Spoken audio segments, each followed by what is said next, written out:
when I look back on my life, the earliest time that I can think about gardening was what I had a science project actually. And I'm actually just, I've never really told this before. I'm just thinking of this right now, but I was examining centrifugal force on a record as a science project, and I wanted to see how a seed and the roots would grow, if they would grow differently, if over the course of growing on a record player, how that would affect the roots. So kind of an epiphany for me here that dates back to probably like, I don't know, 7 years old. But for me, in more current day terms, gardening has been one of those places where you generally do it alone.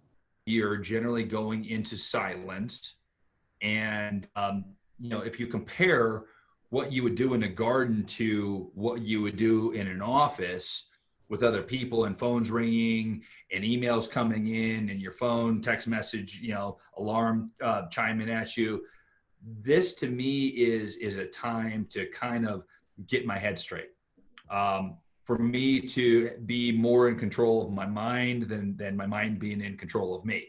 A big part of the last, I'd say, 3-4 years for me, especially with a big emphasis on personal development, was what's the role of the mind, right? It's why I've studied a lot of folks like Michael Singer, the author of The Surrender Experiment and The Untethered Soul. That inner voice. And the inner voice is really important, right? How the subconscious mind over the course of your lifetime and all the experiences, what it tells you, how you feel about yourself, whether it's your confidence, your self-esteem, all of these things, you don't really kind of get in tune with all of that, and have the opportunity to look at your consciousness, right? Your awareness. It's like Eckhart Tolle would talk about, being in the moment, in the now. What better place than in a garden where, you're just kind of in touch with the earth, with the soil, with the dirt. You're seeing growth. You're caring for things.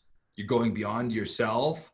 I mean, to me, that's kind of my relationship, how I would describe it with gardening. I mean, there's a lot more to it in terms of everything that goes on with storms. I mean, there's so many analogies that I can think of with nature. It's like, wind, for example. I haven't met many people that would say, "Oh, I just love a windy day," where things are getting blown around and leaves are falling off the trees. But the reality is, wind, that resistance, that's actually what causes a tree to be stronger. The roots from the disruption, they grow deeper and sink into the ground more. That's why when they looked at the biosphere experiments with trees, they said, oh, they've got the perfect oxygen and perfect air, perfect water, perfect environment to grow. But then they grew a certain amount and then they toppled over because they didn't have the resistance in the wind to that sort of adversity to create a stronger tree.